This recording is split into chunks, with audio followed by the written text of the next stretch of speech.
বৈদেশিক যে ঋণ বা সহায়তা সেটা পাওয়ার ক্ষেত্রে কিন্তু বর্তমান যে বিশ্ব পরিস্থিতি, সেই বিশ্ব পরিস্থিতিতে সেখানে ইরান ইসরায়েল যুদ্ধ, ইরান ফিলিস্তিন যুদ্ধ, ইউক্রেন রাশিয়া যুদ্ধ ইত্যাদি ইত্যাদি যে নানা বিবেচনায় অর্থনীতির সামনে একটা বিরাট ধাক্কা আসতেছে। কাজে এই বৈদেশিক ঋণ এবং সহায়তা সেটা পাওয়ার ক্ষেত্রে এই সরকারের তেমন কোনো সম্ভাবনা নাই। সেটা অর্থ উপদেষ্টা নিজেও গতকালকে দেখলাম তিনি মানে সংশয় প্রকাশ করেন। জুলাই গণঅভ্যুত্থান পরবর্তী বাংলাদেশের অর্থনীতির সালতামন কল্যাণ রাষ্ট্রের ভাবনায় বাজেট 2025-26 এই শীর্ষক যে সেমিনার নাগরিক ঐক্যের পক্ষ থেকে করা হয়েছে। আজকের এই সেমিনারের সংগ্রামী সভাপতি, উপস্থিত বিভিন্ন রাজনৈতিক দলের শ্রদ্ধেয় নেতৃবৃন্দ, সুধীমণ্ডলী, সাংবাদিক বন্ধুগণ, সবাইকে আমাদের পার্টি বাংলাদেশের সমাজতান্ত্রিক দল বাসদের পক্ষ থেকে শুভেচ্ছা এবং অভিনন্দন জানাচ্ছি। শুরুতেই আমি ধন্যবাদ জানাচ্ছি নাগরিক ঐক্যকে যে বাজেটের বিভিন্ন বিষয় নিয়ে যে সেমিনার পেপারটি এখানে উত্থাপন করা হয়েছে, সেই সেমিনার পেপারে যে বিষয়গুলো তুলে ধরা হয়েছে বাজেট সম্পর্কে, সেই বিষয়ের সাথে আমরা আমাদের দলের পক্ষ থেকে সবগুলোর সাথেই প্রায় একমত পোষণ করছি এবং খুব ভালোভাবেই এই বিষয়গুলোকে পর্যালোচনা করে কি হয়েছে, কি হওয়া দরকার ছিল, সেই ধরনের একটা আহ্বান সেখানে রাখা হয়েছে। শুরুতে এখানে বলা হয়েছে যে অভ্যুত্থান পরবর্তী সরকারের এই প্রথম বাজেট। কাজেই এই সরকারের কাছে জনগণের আকাঙ্ক্ষাটা ছিল ব্যাপক, প্রত্যাশা ছিল ব্যাপক যে এই সরকার অতীতের সরকারগুলোর মতো বাজেট প্রণয়ন করবেন না। শুরুতে একটা কথা বলে নেই, আমাদের দেশের, আমরা আমাদের দলের পক্ষ থেকে মনে করি আমাদের দেশের বাজেট প্রণয়ন যে প্রক্রিয়া, সেই প্রক্রিয়াটাই হলো ত্রুটিপূর্ণ। এটা হলো উপর থেকে নিচে যায়। আমরা মনে করি বাজেট প্রণয়নের ক্ষেত্রে নিচ থেকে উপরে আসা দরকার।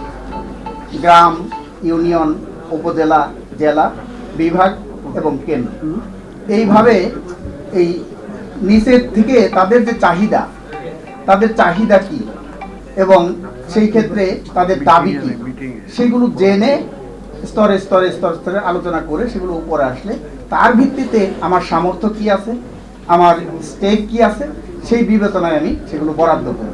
কিন্তু স্বাধীনতার এই 54 বছরে কোনো বাজেটই এই প্রক্রিয়ায় প্রণয়ন করা হয় নাই বলে আমরা মনে করি এবং এটা একটা ত্রুটিপূর্ণ বাজেট প্রণয়ন প্রক্রিয়া। তো তারপরেও যেগুলো হয়েছে আমরা জানি যে ইতিমধ্যেই আলোচিত হয়েছে। এই দেশের প্রত্যেকটা বাজেটই সেই বাজেটগুলো প্রণয়ন করে একটা আমলাতন্ত্রের উপর নির্ভর করে এবং সেইখানে আমার বেশ কিছু অভিজ্ঞতা হয়েছিল যে যারা সচিবিক দায়িত্ব পালন করে এবং এই বাজেট প্রণয়ন প্রক্রিয়ার সাথে যুক্ত থাকেন, তারা পরবর্তীকালে যখন অবসরে যান সেগুলো তারা বলেন যে কিভাবে বাজেটটা প্রণীত হয়। সেই বাজেটের মধ্যে দেখা যায় গত বছরের যে বাজেটটা ছিল সেই বাজেটের উপরেই প্লাস মাইনাস করে সংযোজন বিয়োজন করেই তারা কিন্তু বাজেট প্রণয়ন করে। বাস্তব পরিস্থিতি কি আছে, কি প্রয়োজন, কোন খাতে বরাদ্দ বেশি প্রয়োজন, সেইটা তাদের আসলে বিবেচনার মধ্যে থাকে না। শেষ পর্যায়ে সেই বাজেটগুলো সেইভাবে প্রণীত হয়। এখানে যে বিষয়গুলো বলা হয়েছে খুবই যুক্তিসঙ্গত যে আমাদের এই বাজেটের যে বিষয়গুলো নিয়ে যে বৈষম্যহীন বাংলাদেশ প্রতিষ্ঠার স্লোগান দিয়ে আমাদের গণঅভ্যুত্থান হয়েছে এবং সেই গণঅভ্যুত্থান পরবর্তী সরকারের যে বাজেট, সেই বাজেটে বৈষম্যহীন অর্থনীতি প্রণয়নের যে রূপরেখা, সেই রূপরেখাটা এখানে এই বাজেটের মধ্যে প্রতিফলিত হবে, এটাই জনগণ প্রত্যাশা করেছিল। কিন্তু দুর্ভাগ্যবশত আমরা দেখতে পেলাম যে যেটা রুবেল এখানে বললো যে গতানুগতিক বলতে হয়, কিন্তু বাস্তবে এটা গতানুগতিক। এটা এই তোমার বিশেষ যে কোনো পার্থক্য, সেই পার্থক্য যেন পরিলক্ষিত হয়নি। অর্থনীতিবিদ দেবপ্রিয় ভট্টাচার্য একটা বাজেটের ঘোষণার পরেই একটা প্রতিক্রিয়া বলেছিলেন, আপনারা জানেন যে এই সরকারের হাতে কিন্তু বা এই সরকারের কাছে সুযোগ ছিল, কিন্তু সেই সুযোগের সদ্ব্যবহার এই সরকার করে না। কারণ কি, অর্থনীতি বিষয়ক যে শ্বেতপত্র প্রণয়ন কমিটি ছিল, দেবপ্রিয় ভট্টাচার্য সেই প্রণয়ন কমিটির প্রধান ছিলেন। তারা একটা শ্বেতপত্র প্রণয়ন কমিটির রিপোর্ট দিয়েছে, কত লক্ষ কোটি টাকা বিদেশে পাচার হয়ে গেছে, তার একটা ফিসকে দিয়েছে এবং কারা কারা করেছে, কোন কোন খাতে করেছে সেগুলো দিয়েছে।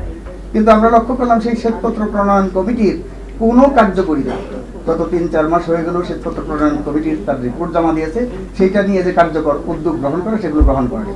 এখানে সুযোগ ছিল এই বাজেট প্রণয়নের আগে যে এই সরকার যারা দুর্নীতির মাধ্যমে টাকা পাচার করেছে সেগুলো উদ্ধার করা, যারা ব্যাংক থেকে ঋণ নিয়ে সেগুলো ফেরত দেয় নাই, ঋণ খেলাপি হয়েছে, সেগুলো উদ্ধার করা এবং তাদের স্থাবর এবং অস্থাবর সম্পত্তি সেগুলো বাজেয়াপ্ত করে এই বাজেটের মধ্যে সেগুলো ঢোকানো।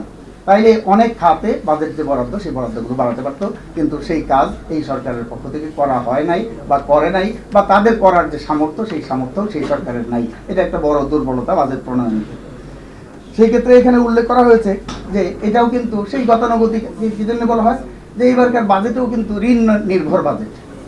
2 লক্ষ কোটি টাকার উপরে সেখানে বাজেটের ঋণ, 7,90,000 কোটি টাকার বাজেটে এখানে ঋণ আছে 2 লক্ষ কোটি টাকার উপরে। সেখানে বৈদেশিক ঋণ পাবে 1,10,000 কোটি টাকা সেখানে নির্ধারণ করেছে, এবং বাকিটা আভ্যন্তরীণ খাত, ব্যাংক এবং সঞ্চয়পত্র ইত্যাদি খাত থেকে সেই টাকাটা নেবে।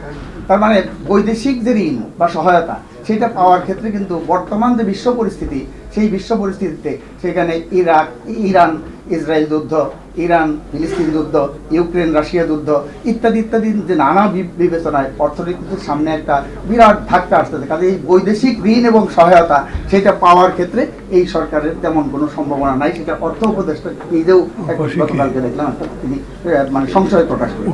তাহলে এই ঘাটতি বাজেট সেটা পূরণ হবে কিভাবে? সেই ধরনের যে কোনো দিক নির্দেশনা, সেই দিক নির্দেশনা নাই। কাজে একটা বিরাট একটা সংকট সেই সংকটের মধ্যে পড়েছে। আর আভ্যন্তরীণ খাত থেকে যদি ঋণ নেয় তাহলে ব্যবসায়ী শিল্পপতি তাদের যে ঋণ পাওয়ার ক্ষেত্রে যে অসুবিধা, সেই অসুবিধাটা পাবে।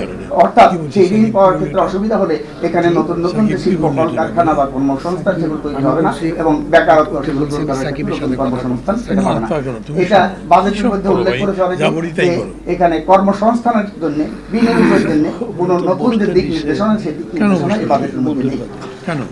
এখানে শিক্ষা খাতের কথা একজন শিক্ষক প্রতিনিধি এখানে বললেন, এটা ঠিক, এটা আমাদের ছাত্র সমাজের দীর্ঘদিনের দাবি। এখন বৈষম্য বিরোধী ছাত্র আন্দোলন এই প্ল্যাটফর্মে ছাত্রদের নেতৃত্বে প্রধানত অপর অংশের মানুষের রাজনৈতিক দলের অংশগ্রহণ সেই গণ অভ্যুত্থানটা সংগঠিত হয়েছে। কিন্তু সেই বৈষম্য, শিক্ষাক্ষেত্রে বৈষম্য বিলোপের জন্য যেই পদক্ষেপ গ্রহণ করা দরকার এই অন্তর্বর্তীকালীন সরকার সেটা করেনি। অনেকগুলো সংস্কার কমিশন করেছে, কিন্তু শিক্ষা খাতের সংস্কারের জন্য কোনো কমিশন এই সরকার গঠন করে না। তার মানে ছাত্ররা যারা আন্দোলন করলো তাদের যে বৈষম্য দূর করার জন্য সংস্কার করবে। আমি একটা উদাহরণ সব জায়গায় সবসময় দিই। গত বছরে রংপুরের মিঠাপুকুরে সেখানে একজন স্কুল ছাত্রী পরীক্ষার ফি, বেতন এগুলো দিতে না পারার কারণে আত্মহত্যা করেছে। 80 টাকা মাত্র সে জোগাড় করতে পারে না। 500 টাকার মধ্যে 420 টাকা তার মা দিন মজুর সেটা জোগাড় করেছিল, বা 80 টাকার জন্য পরীক্ষা দিতে পারে নাই, এই জন্য আত্মহত্যা করেছে। এই একই সময়ে সেম টাইমে ঢাকার অদূরে আপনারা জানেন ভালুকাতে একটা শিক্ষা প্রতিষ্ঠান আছে হেইলি বেরি নাম। সেটার মাসিক বেতন হলো 4.25 লক্ষ কোটি টাকা, 4.25 লাখ টাকা। তার মানে 80 টাকার জন্য একজন শিক্ষার্থী আত্মহত্যা করে, আর এখানে 4.25 লাখ টাকা বেতন দিয়ে তাদের ছেলে মেয়েদেরকে একদল মানুষ এখানে পড়ায়। তাহলে এই শিক্ষাক্ষেত্রের যে বৈষম্য, সেই বৈষম্য দূর করানোর জন্য যে পরিকল্পনা এই সরকারের নাই, এবং এই বাজেটের মধ্যেও তার যে প্রতিফলন নেই। আমরা যখন ছাত্র আন্দোলন করতাম, বা মান্না ভাইরা যখন ছিলেন, ডাকসুর ভিপি ছিলেন, সেই সময় মান্না ভাইদের নেতৃত্বেও যখন আমরা আন্দোলন করতাম, শিক্ষা খাতে বাজেটের জাতীয় আয়ের 25 ভাগ, জাতীয় আয়ের 8 ভাগ এবং জাতীয় বাজেটের 25 ভাগ, এটা ছিল দাবি। এটা শুধু আমাদের দাবি না, এটা ইউনেস্কোর সমর্থিত। ইউনেস্কো তারা বলছে জাতীয় বাজেটের 25 ভাগ এবং জাতীয় আয়ের national income, gross national income সেইটার 8 ভাগ, অর্থাৎ সেটাকে বলে যে জিডিপির 6 ভাগ, সেখানে অনেকে বলে এটা বরাদ্দ করা হয়। কিন্তু আমাদের এখানে 2 ভাগের উপরে কখনোই ওঠে না, এবং গত 1 যুগের বেশি সময় ধরে শিক্ষা খাতে কিন্তু 11-12% এর বাইরে কিন্তু ওঠে না। অথচ আমরা জানি যে স্বাধীন বাংলাদেশে, যুদ্ধ বিধ্বস্ত বাংলাদেশে যখন 700 কোটি টাকা বাজেট ছিল আমাদের, সেই প্রথম বাজেট 1972 সালে, সেই বাজেটের মধ্যে কিন্তু শিক্ষা খাতে 22% বরাদ্দ রাখা হয়েছে। তাহলে সেই যুদ্ধ বিধ্বস্ত বাংলাদেশে মাত্র 700 কোটি টাকা বাজেটের মধ্যে 22% বরাদ্দ শিক্ষা খাতে থাকতে পারে। এখন 7,90,000 কোটি টাকার মধ্যে শিক্ষা খাতে বরাদ্দ সেখানে 12%-এর বেশি ওঠে না। এবং সেই বরাদ্দও কিন্তু এখানে শুধুমাত্র শিক্ষা খাত না, শিক্ষার সাথে আগে যোগ করতো ধর্ম, শিক্ষার সাথে এখন প্রযুক্তি খাত, শিক্ষা ও প্রযুক্তি খাত, এই 2টা খাত মিলিয়ে সেখানে 12% বরাদ্দ। এটা খুবই অপ্রতুল। এবং সেখানে এখানে পেপারে উল্লেখ করেছে যে শিক্ষা খাত এবং স্বাস্থ্য খাতে সেখানে রাজস্ব যে ব্যয়, সেই ব্যয়টা বাড়ানো হয়েছে, কিন্তু উন্নয়ন যে ব্যয়, সেই উন্নয়ন বরাদ্দ সেখানে রাখা হয় না। তাহলে উন্নয়ন বরাদ্দ না রাখলে এই যে স্বাস্থ্য খাতের কথা বলা হয়েছে যে গত করোনার সময় আমরা দেখলাম আবার করোনার আক্রমণ আসতেছে, এখানে স্বাস্থ্য খাতের কি দুরবস্থা, আইসিইউ নাই, সেন্ট্রাল অক্সিজেন সাপ্লাই নাই, তাহলে সেইগুলো নির্মাণ করার জন্য উন্নয়ন খাতের যে বরাদ্দ সেই বরাদ্দ বাড়ানো দরকার, সেটা না বাড়িয়ে এখানে পরিচালন ব্যয় অর্থাৎ রাজস্ব ব্যয়, কর্মকর্তা কর্মচারী ইত্যাদির যে বেতন ভাতা সেই ভাতাগুলো বাড়ানো হয়েছে। কাজে সমস্ত ক্ষেত্রেই কিন্তু এই বাজেটটা আসলে ত্রুটিপূর্ণ। সেই ত্রুটিপূর্ণ বাজেট যদি পুনর্বিবেচনা করার সুযোগ আছে কিনা আদৌ জানি না। আগে তো মত হইলেও এখানে একই রকম আলোচনা হইলেও একটা সংসদ থাকলে, জাতীয় সংসদ থাকলে সেখানে পক্ষে বিপক্ষে সেগুলো নিয়ে আলোচনা হইতে পারে। changeTV.press, এক ফোঁটা হলুদও নেই।